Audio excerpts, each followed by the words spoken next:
ایک سوال یہاں کیا جاتا ہے کہ فقہ کے بہت سارے مسائل ایسے ہیں جو کہ قرآن کریم اور حدیث پاک کے خلاف ہیں، تو آپ فقہ کو لے لیتے ہیں اور قرآن کریم اور حدیث پاک کو چھوڑ دیتے ہیں۔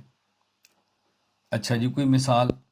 کہتے ہیں جی اس کی مثال یہ ہے کہ فقہ حنفی کے اندر یہ مسئلہ موجود ہے کہ جب مسجد میں جمعہ کے دن آپ جائیں اور امام منبر پر بیٹھ کے خطبہ جمعہ دے رہا ہو، عربی خطبہ جمعہ، تو آپ نے نماز نہیں پڑھنی، سنتیں نہیں پڑھنی، بیٹھ جائیں۔ جبکہ حدیث پاک میں ہے اور حدیث پیش کی جاتی ہے، صحیح مسلم حدیث نمبر 875، حضرت جابر رضی اللہ تعالیٰ عنہ فرماتے ہیں کہ سلیک عطفانی رضی اللہ تعالیٰ عنہ جمعہ کے دن آئے ورسول اللہ صلی اللہ علیہ وسلم قاعد علی المنبر، اور رسول اللہ صلی اللہ علیہ وسلم ممبر پر تشریف فرماتے، فقعد سلیکن، حضرت سلیک رضی اللہ عنہ بیٹھ گئے، قبل ان یصلیہ، اور مسجد میں داخل ہو کر سنت نہیں پڑھی، نوافل نہیں پڑھے۔ رسول اکرم صلی اللہ علیہ وسلم فرمایا ارکعت رکعتین، تو نے 2 رکعت مسجد میں داخل ہو کر پڑھے ہیں؟ قال لا، فرمایا نہیں۔ آپ نے فرمایا قم فرکعہما، کھڑے ہو جاؤ اور پڑھو۔ تو کہتے ہیں حدیث میں صاف موجود ہے کہ صحابی نے نہیں پڑھے، رسول اللہ صلی اللہ علیہ وسلم نے پڑھوائے۔ اور فقہ حنفی میں ہے کہ جب مسجد میں آئیں تو آپ نوافل نہ پڑھیں۔ تو یہ فقہ کا مسئلہ ہے جو کہ حدیث پاک کے خلاف ہے، جو آپ اچھی طرح ذہن نشین فرما لیں۔ میں کہتا ہوں کہ فقہ کا کوئی مسئلہ جو مفتہ بہی ہو، قرآن اور حدیث کے خلاف نہیں ہوتا۔ ہاں کبھی قرآن اور حدیث کے خلاف نظر آتا ہے، اور جب آپ فقہا سے پوچھیں گے تو وہ آپ کو بتائیں گے، اور قرآن حدیث کے خلاف آپ کو نظر بھی نہیں آئے گا۔ مثلا یہی مسئلہ دیکھیں، اب رسول اکرم صلی اللہ علیہ وسلم کی ایک حدیث اس معترض اور سائر کے سامنے، اور باقی حدیث اس کے علم میں نہیں ہے۔ حدیث پاک موجود ہے مجمع الزوائد، باب فی من یدخل المسجد والامام یخطب، حدیث نمبر 3120، علامہ نور الدین علی بن ابو بکر الحیثمی رحمہ اللہ، وفات 807 ہجری۔ عبداللہ بن عمر رضی اللہ عنہما فرماتے ہیں سمعت النبی صلی اللہ علیہ وسلم یقول اذا دخل احدکم المسجد والامام علی المنبر فلا صلاة ولا کلام حتی یفرغ الامام، جب تم میں سے کوئی ایک مسجد میں داخل ہو اور امام منبر پر موجود ہو تو پھر نماز بھی نہیں پڑھنی اور کوئی بات بھی نہیں کرنی یہاں تک کہ امام خطبے سے فارغ ہو جائے۔ تو یہاں رسول اللہ صلی اللہ علیہ وسلم نے ایک اصول بیان فرما دیا۔ اچھا سوال یہ ہے کہ جب آپ نے اصول بیان فرما دیا تو آپ نے صحابی کیوں فرمایا کہ تو پڑھ؟ اب جواب ذہن نشین فرما لیں کہ ایک قانون ہوتا ہے اور ایک ہوتی ہے خصوصیت۔ اس حدیث پاک میں اللہ کے نبی نے قانون بتا دیا کہ تم نے جب امام خطبہ دے رہا ہو ممبر پر بیٹھ جائے تو آپ نے سنت یا نوافل نہیں پڑھنے، اور وہ جو اس صحابی نے کیا تھا وہ قانون سے الگ استثناء اور صحابی کی خصوصیت تھی۔ چنانچہ علامہ علاؤدین ابو بکر بن مسعود بن احمد القاسانی رحمہ اللہ، وفات 587 ہجری، بدائع الصنائع میں فرماتے ہیں کان سلیک رضی اللہ عنہ مخصوصا بذالک، یہ ان کی خصوصیت تھی۔ قانون الگ ہوتا ہے اور خصوصیت الگ ہوتی ہے، یہ بات اچھی طرح ذہن نشین فرما لیں۔ اب دیکھیں قانون کیا ہے کہ کوئی شخص بیک وقت 4 سے زیادہ نکاح نہ کرے۔ رسول اکرم صلی اللہ علیہ وسلم سے خصوصیت ہے کہ آپ نے بیک وقت 9 نکاح فرمائے ہیں۔ خصوصیت الگ ہے اور قانون الگ ہے، تو یہ خصوصیت ہے۔ حدیث پاک ہے من شاہد لہ خزیمہ، کہ جس کیس اور مقدمہ میں خزیمہ گواہ بن جائے فوہ حسب، وہ 2 کی جگہ پر اکیلا کافی ہے، یہ خصوصیت ہے۔ خصوصیت الگ ہے اور قانون الگ ہے، یہ بات اچھی طرح ذہن نشین فرما لیں۔ تو قانون یہی ہے کہ جب امام خطبے کے لیے ممبر پر بیٹھ جائے تو اس وقت نماز نہ پڑھیں، سنت نہ پڑھیں، نوافل نہ پڑھیں۔ حضرت سلیک رضی اللہ تعالیٰ نے جو اجازت دی تھی تو یہ ان کی خصوصیت تھی۔ یہاں میں آپ کی خدمت میں ایک واقعہ پیش کرتا ہوں اس بات کو اچھی طرح سمجھانے کے لیے تاکہ بات سمجھیں۔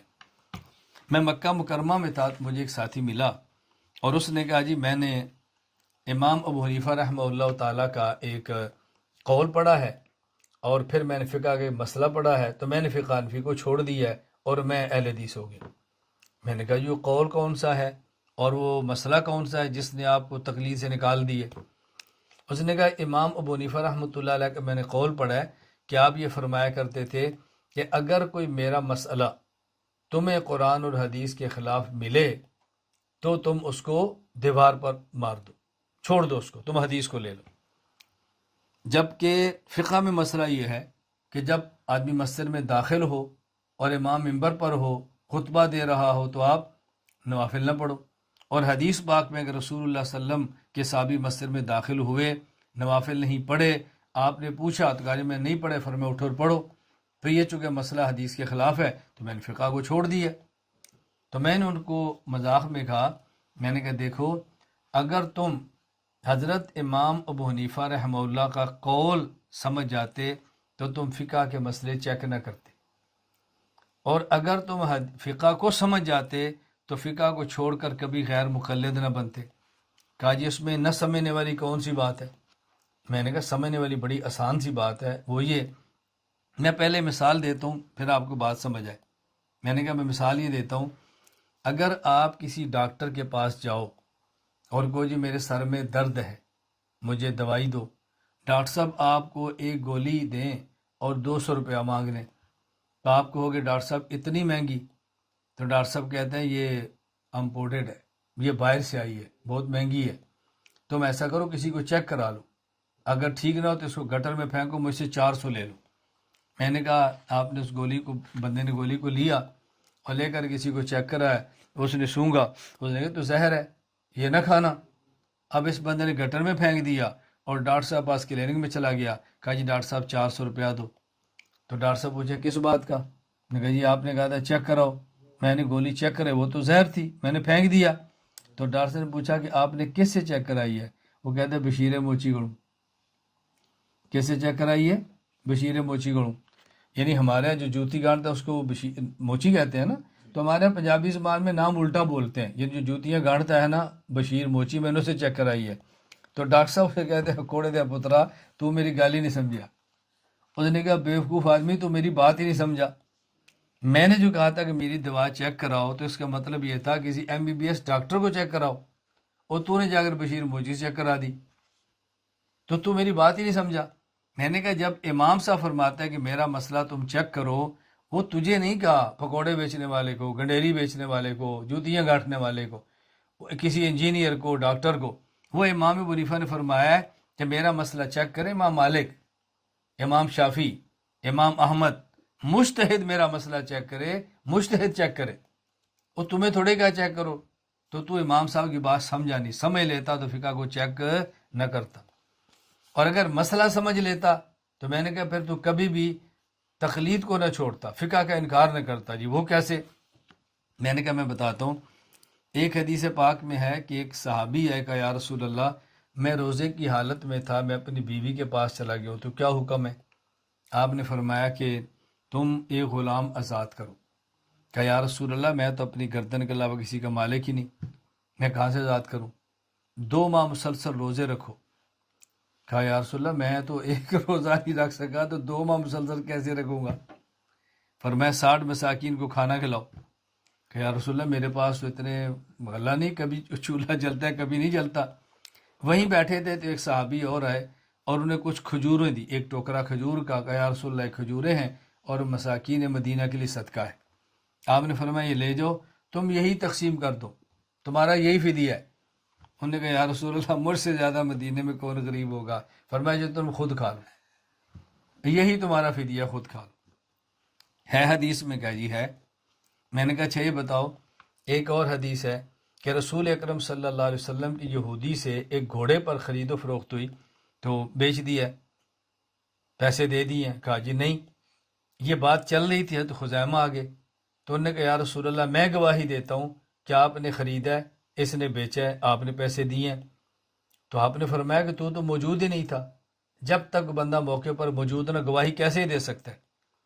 تو انہوں نے کہا یا رسول اللہ اس سے بڑی باتوں کی ہم گواہی بغیر دیکھے دیتے ہیں، جبریل آسمان سے آتے ہیں، ہم کہتے ہیں یہ آئے ہیں، چلے گئے؟ ہم کہے چلے گئے. یہ اس کی کیا حیثیت ہے؟ تو رسول اکرم صلی اللہ علیہ وسلم فرمانے لگے من شہد لہ خزیمہ فہو حسبہ، جس کیس میں خزیمہ اکیلا گواہ بن کے آ جائے یہ 2 کی جگہ پر کافی ہے. میں نے کہا ہے کہ جی ہے. میں نے کہا اچھا میں تجھ سے پوچھتا ہوں، مجھے یہ بتا کہ اگر میں نے کہا جو فقہ کا منکر ہے، اگر کوئی فقہ کا منکر اور چیک کر یہ روزہ رکھ لے اور روزے کی حالت میں اپنی بیوی کے پاس چلا جائے اور مسجد میں جا کر امام صاحب سے کہ امام صاحب مجھے کھجوریں کھلاؤ، امام صاحب پوچھے بھئی کس خوشی میں؟ کہ جی میں نے روزہ رکھا ہوا تھا تو روزہ رکھ کے میں نے توڑ دیا، بیوی کے پاس چلا گیا تھا، ہم بستری کر لی. تو امام صاحب فرمایا ذرا میرا جوتا لا میرا. وہ کہ اللہ کے نبی صلی اللہ علیہ وسلم کھجوریں کھلاتے تھے اور آپ جوتے مارتے ہیں. حضور کھجوریں کھلاتے تھے اور آپ جوتے کھلاتے ہیں ہمیں. میں نے کہا یہ بات ٹھیک ہے؟ کہتا جی غلط ہے. میں نے کہا حضور پاک نے تو کھلائی ہیں صلی اللہ علیہ وسلم. میں نے کہا بات کیا ہے؟ قانون یہ ہے اگر کوئی روزہ رکھ کے اپنی بیوی کے پاس چلا جائے تو غلام آزاد کرے، نہیں تو 2 ماہ کے مسلسل روزے رکھے، نہیں تو 60 مساکین کو کھانا کھلائے. یہ اس کی خصوصیت ہے. قانون الگ ہے، خصوصیت الگ. میں نے کہا اسی طرح مجھے ایک بتا، اگر عدالت میں کیس ہو اور گواہ کوئی تو جیسا چیک کر آ جائے تو جج نے بھی گواہ لاؤ، تو گواہی دے دے، تو جج کے بھی اور گواہی لاؤ، اور یہ جو چیک کرنے والا ہے منکر فقہ چیک کر یہ کہہ دے جی میں اکیلا کافی ہوں جج صاحب. کیوں؟ کہ جی میں گواہی دیتا ہوں کہ حضور پاک صلی اللہ علیہ وسلم گھوڑا خریدا ہے، یہودی نے بیچا ہے اور آپ نے پیسے دی، میں گواہی دیتا ہوں. جج پوچھے پھر کیا ہوا؟ اس نے کہا جی حضرت خزامہ نے گواہی دی تھی نا، تو آپ نے فرمایا تھا تو 2 کی جگہ قائم مقام ہے، تو میں بھی گواہی دیتا ہوں. میں نے کہا بات ٹھیک ہے. کہتے جی نہیں. میں نے کہا کیوں نہیں؟ کہا دیکھو قانون یہی ہے کہ مقدمے میں مدعی کے حق میں فیصلہ تب ہوگا جب گواہ 2 ہو، اور یہ حضرت خزیمہ کی خصوصیت ہے، حضرت خزیمہ کی خصوصیت ہے. تو میں نے کہا اسی طرح قانون یہی ہے کہ جب مسجد میں داخل ہوں جمعہ کے دن اور امام ممبر پر بیٹھا ہو تو اللہ کے نبی نے قانون بیان فرما دیا اذا دخل احدکم المسجد والامام ولا الممبر فلا صلاۃ ولا کلام حتی یفرغ الامام. پھر آپ نے نماز نہیں پڑھنی، پھر بیٹھ جائے جب تک کہ امام خطبے سے فارغ نہیں ہوتا، کوئی نماز نہیں، بیٹھے رہو. یہ قانون ہے. صحابی کو اس قانون کا پتہ تھا، وہ مسجد میں آئے اور انہیں نہیں پڑھے. تو آپ نے فرمایا تو نے پڑھے ہیں؟ کہا جی نہیں. فرمایا کھڑے ہو کے پڑھ. اب سوال ہے کہ ان کی خصوصیت کیوں تھی؟ محدثین نے لکھا ہے کہ صحابی رسول صلی اللہ علیہ وسلم کی غربت تھی اور ان کے اوپر چادر ایسی تھی جس کو دیکھنے سے معلوم ہوتا ہے کہ مالی حالت کمزور ہے. تو جب مجمع میں آپ نے ان کو کھڑا کیا، سب نے دیکھا کون ہے، تو ان کی مالی حالت کا پتہ چلا، تو صحابی رسول کا تعاون ہو گیا. یہ ان کی خصوصیت. تو قانون الگ ہوتا ہے، خصوصیت الگ ہوتی ہے. تو میں بات کیا سمجھا رہا تھا کہ کبھی بھی کوئی مسئلہ فقہ کے خلاف نہیں ہوتا. ہاں کوئی بھی مسئلہ قرآن حدیث کے خلاف ہوتا نہیں، کبھی قرآن حدیث کے خلاف نظر آتا ہے. جب نظر آئے تو پھر آپ اہل نظر سے علاج کروائیں. میں کئی بار یہ بات کہا کرتا ہوں کہ ہمارا کوئی عقیدہ مسئلہ قرآن حدیث کے خلاف ہے نہیں. کبھی کبھی قرآن حدیث کے خلاف نظر آتا ہے، جب نظر آئے تو اہل نظر سے نظر کا علاج کرو. ہم بحمد اللہ تعالی دلائل کی درسگاہ بھی رکھتے ہیں اور نظر کے علاج کی خانقاہ بھی رکھتے ہیں. دلائل بھی دے لو اور نظر کا علاج بھی کرا لو تو انشاءاللہ کوئی مسئلہ قرآن حدیث کے خلاف نظر بھی نہیں آئے گا.